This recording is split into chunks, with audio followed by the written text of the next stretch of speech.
Hi, Philip Eaton here again. Time for another Vectrex and Forth video. It's been a year since the last one. How time flies. I didn't think it would be that long, but never mind.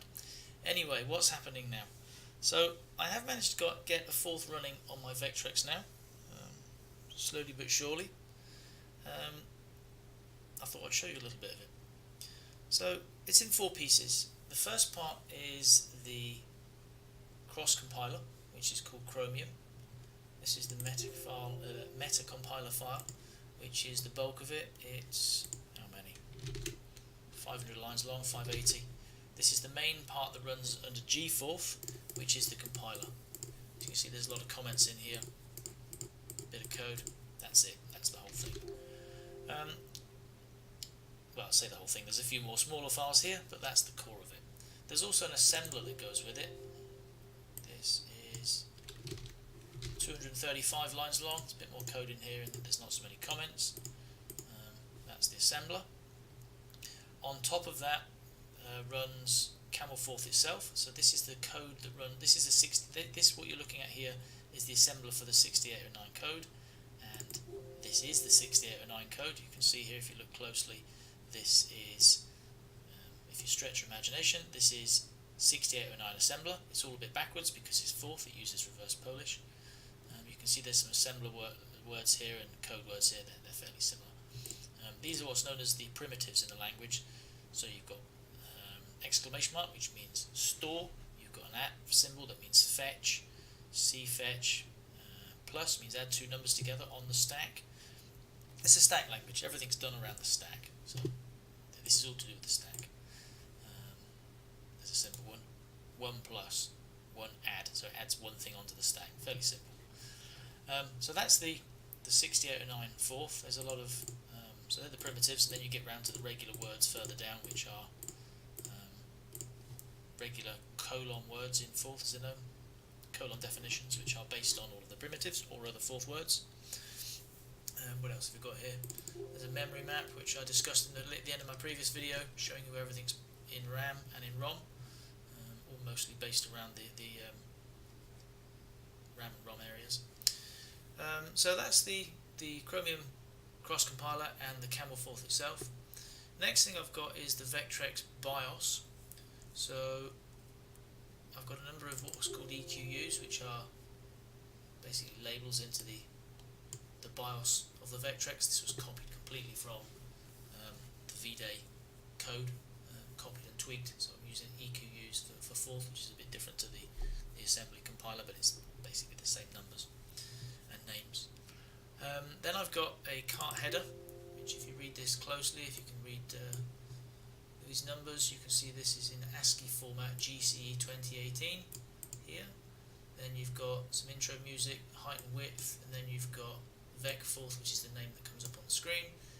Forget all this bit. And then you've got the VecFever header, which I'm using to give me a serial port. You'll see why in a minute. These are all the flags you set up for VecFever when you're coding that. And then I've got the BIOS API, which is, let me bring this over here, which is the code that's, I don't want to do that. Let me try this instead. This is the code that's, you maybe recognise some of these names. Wait recal. If you don't recognise that one, you clearly have not done any coding before. Recalibrate, reset 0ref. What else have we got? Intensity 7f. Print string D, that's the biggest, messiest one of the lot. What are all these doing, these BIOS interfaces? What they're mainly doing is storing away what's on the stack, moving some parameters around from the stack to put into registers, such that when I call the BIOS, they're in the right place. And when you've called your BIOS function via, for example, intensity 5f, you do a JSR, when it comes back again, this one, for example, is going to restore the D register and the direct page register, and then it finishes. So I can call these interface words to run something in the BIOS. So that's my Vectrex BIOS, and then I've got some test programs. Some here. They do things like draw a turtle. So this is going to begin until, which means it will do it until I press a key. And when I say key, I mean a real key on a physical keyboard that's on the serial interface. It will do a wait recal, it will do an intensity 7f, it will move to the center point of the screen, draw the turtle, and then see if I pressed a key. And if I did not, it will run around the loop again, and it will keep on doing that until I press a key or the power runs out. So that's draw a turtle. I've got another one, draw a grid. I've got a few different versions of draw a grid. This is all messy code. This is not something you'd ever put into a real program. This is just me fiddling around and seeing how it works, basically.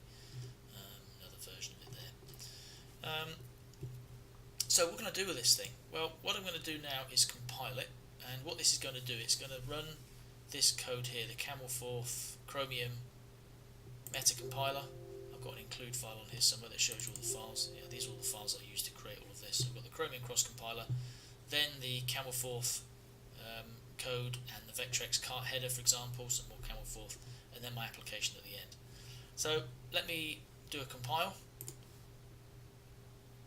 There you go, that's compiled it all. And then what I can also do is send it down to my trusty, where is it, VecFever.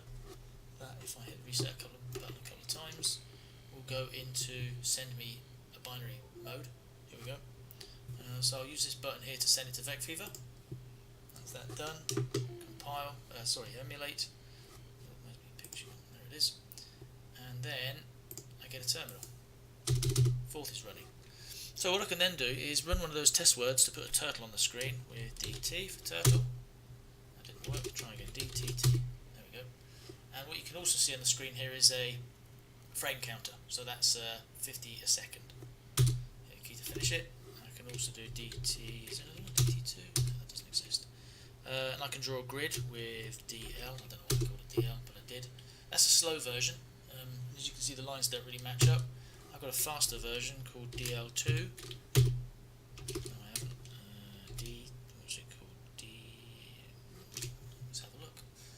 Where's the code? Tests. DLR2. There we go. Yeah, I've got 3 versions. I've got DLR and I've got DLR2. There we go. They both put a grid up and come out of them. So as you can see, this is what's called interactive. I can type things in and then stop them. I can do other things like 1, 2 plus dot, which will add 1 and 2 together and leave it on the stack. I can do it again. I can do 1, 2, and then I can use showing you there's 2 things on the stack, and I can look at the stack with dot s. You can see there's 2 things on the stack, and those things are 1 and 2. If I do a plus, I can then do. You'll see there's only 1 thing on the stack now because it's added the 2 together. Dot s will show what's on the stack and give you 3. What I can also do is create a new word. Let's do a word called. Here's one I prepared earlier. In fact, I'm going to copy this from a text editor that's just off the side here and punch it in. Stack in there. There we go. There it is. This is a hello loop. So if I do XXX, it will do that on the screen. It's not doing it on the monitor because I haven't coded it to the monitor. I've just got it to send things down here. What I can also do is play a game that I happen to have in here in a moment. Oh, before I do that, let me do my hello loop. So you can see that actually is putting something onto the screen, and it's interactive. It's waiting for a key to be pressed on the keyboard that I've got here. So it's moving hello world on the screen and putting it onto my terminal, escape to end, and I can finish that. That was one of the first programs I wrote actually in Forth on here, copying a version I did in assembler, sort of. Oops. Something else I can do is play a little game on the command line here. It's cool. This is something I wrote in 1991. It's a Pontoon game. It's a very simple one. It takes up about 10 lines of code. 8. Would I twist with 8? Yes, I think I would. Would I twist to 10? Yes. 11? Yes. 20? I'm going to stick on that, so no. And the computer gets 8, 13, 18, 27, and you win. Let me have one more go. You twist. Yes, yes, yes, no. And he's bust again. There we go. So I seem to be pretty good at Pontoon. So that's my fourth system up and running. It doesn't really show you very much at the moment in terms of what comes out on the Vectrex screen. It doesn't show any sound, but nonetheless, it's a working fourth system. So happy days. Until next time.